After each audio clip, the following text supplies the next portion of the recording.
Hey everyone, Ben here, and it's time for something totally new. I'm driving the brand new late model stock car in iRacing, introduced into the sim for Season 2 2023, and this is my very first stock car oval race. We're at Lanier National Speedway in Georgia for a 30 lap race, and this is going to be a very steep learning curve. Can I survive? Let's find out. We are underway then, and already you can see just how tight Lanier National Speedway is. 15-second lap times here. Very tricky to get the car going through these corners without destroying your tyres early on, and this is all new to me, so I am just getting used to how to thread the car through these oval turns, keep on line and keep out of trouble. And speaking of trouble, already cars off to the left hand side there. That's going to cause a bit of bunching together of the field. We're 3 wide coming through the left hander here, already on to lap 3, and more contact up ahead. One of the drivers up ahead hard into the barrier there. We've managed to get through unscathed somehow, despite being essentially just a series of left-hand turns. This is so intense. You've got to have your vision looking up the road, because as soon as any trouble happens, you're going to be involved in it. But look at that already, down my inside. I've been looking up ahead, but I've lost the position to Cummings. He's got down my inside. I was briefly up into 9th position. I'm going to be shuffled back to 10th, but for the time being, I'm just happy to have survived, and that can't be said for some of the other drivers in the field. The first retirements from the race: McCann, Grace, Sartwell, Cornell, all off there into the barrier early on in this race. That put us 3 wide as I had to take some avoiding action, but we managed to stay out of trouble for the time being. Unfortunately, we couldn't keep Cummings behind me. You can see there he's got a nicer line through this corner. That then lines him up for a better exit. I'm out wide. He gets the overlap down the inside. I've got to give him room on my inside there. He's going to cross the start-finish line ahead of me, and that puts me back down into 10th position. We rejoin then. Things settle down just a little bit over the course of the next few laps. We're about at 3rd race distance here, and we're hanging on to the pack of drivers up ahead. Close racing going on.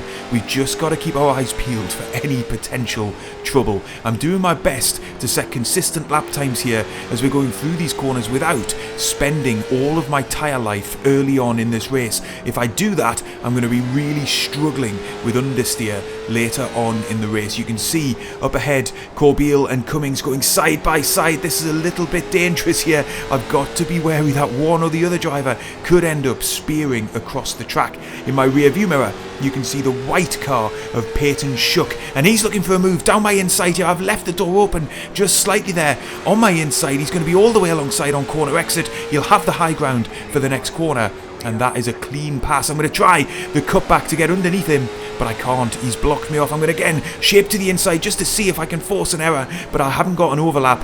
He can just close me out there, and unfortunately we've lost a position. However, look up the road and you can see cars side by side, and look at that, there's one car round. We're going to have to take avoiding action here. It looks like we've got through unscathed. Oh, but they're coming back across the track, and we've had a massive hit, and we're into the barrier. Well, it sort of felt inevitable, like something like that was going to happen, and in the end it did. But here is the clean overtake from Shook down my inside. In the end, because I made an error a couple of corners earlier, there was not a lot I could do about that. He had an overlap, I had to give him room, and I was trying to get my nose down his inside there, but I couldn't.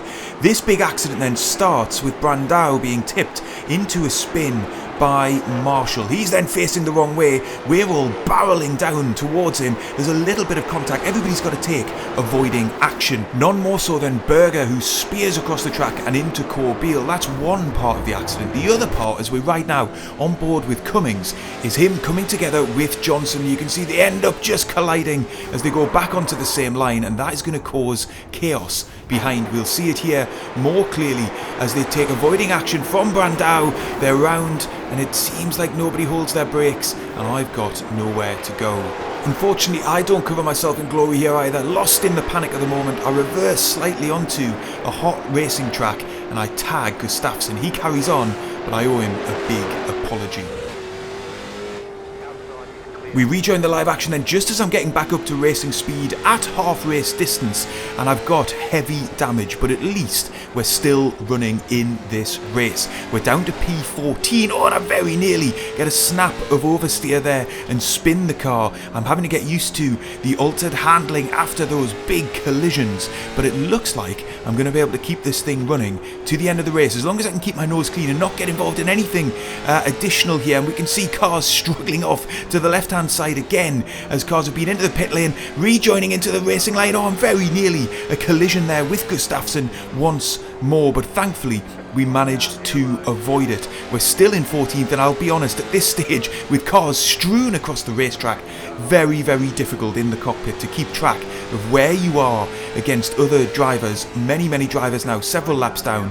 We're at least one lap down, and so I've got no idea here who we're vying for position with. I've got to just keep my concentration on the road itself rather than my relative board, but it looks as if we're now up into 13th position, so drivers are coming a cropper as well here. Another car off to the left hand side, so maybe we will be able to make up some positions providing I can keep it safe and steady. We've got a pack of cars behind me. I don't know how many of them I'm racing for position, but we've just been told by our spotter we're up into 10th position, and that's partly because of this huge accident. Johnson once again involved, 3 drivers caught up in it, a massive shunt there as they're all then having to go back into the pits. So we are indeed up into 10th position. We've got Justin Marshall behind me, just half a second back. He is fighting for position with me as we're getting into the final phase of this race, and you can see up ahead you've got Kobil, Brandao and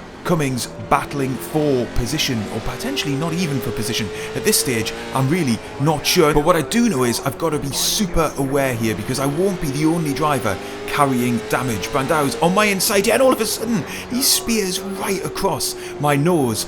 Unbelievably, we didn't get collected in that incident. What happened there then? Well, to find out, we've got to take a look to pit lane. This is Segura coming out of the pits, spearing right the way across into Brandao, and I believe that was a revenge hit. That's the sort of thing you see in week 13 on iRacing when there's no iRating and no safety rating up for grabs. We're back live though on track, and once again I'm having to take avoiding action into the final couple of laps here.